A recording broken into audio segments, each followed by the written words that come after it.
জুলাই গণ অভ্যুত্থানে সংশ্লিষ্ট মানবতা বিরোধী অপরাধের মামলায় ক্ষমতাচ্যুত সাবেক প্রধানমন্ত্রী শেখ হাসিনার বিরুদ্ধে ঢাকা আন্তর্জাতিক অপরাধ ট্রাইব্যুনাল ফাঁসির রায় দেওয়ার পর যুক্তরাজ্যভিত্তিক মানবাধিকার সংস্থা অ্যামনেস্টি ইন্টারন্যাশনাল তা অন্যায়ময় ও ন্যায্য প্রক্রিয়াবিহীন হিসেবে আয়ত্ত করেছে।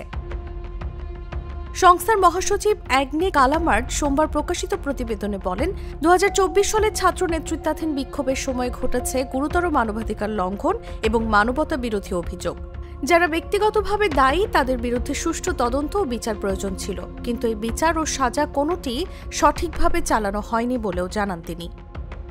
কালামার্ড আরও মন্তব্য করেন, ভুক্তভোগীদের ন্যায্য বিচার ও জবাবদিহিতা প্রয়োজন। মৃত্যুদণ্ড বিধান মানবাধিকার লঙ্ঘনকে আরও তীব্র করে তোলে। এটি নিষ্ঠুর, অমানবিক ও অবমাননাকর শাস্তি।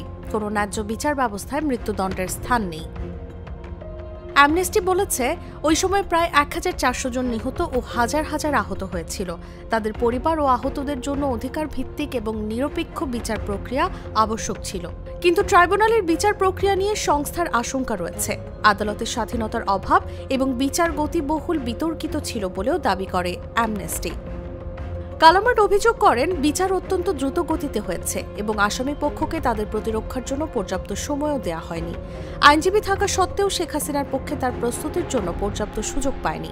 পাশাপাশি তাদের প্রতিবেদনে উল্লেখ করা হয় কিছু প্রমাণ যা বিরোধপূর্ণ।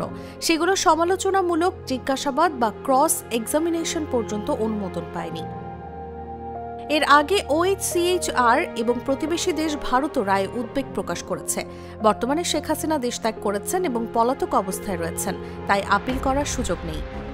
নিউজ ডেস্ক, জাগো নিউজ। সানবিট সব দিবে সামাল।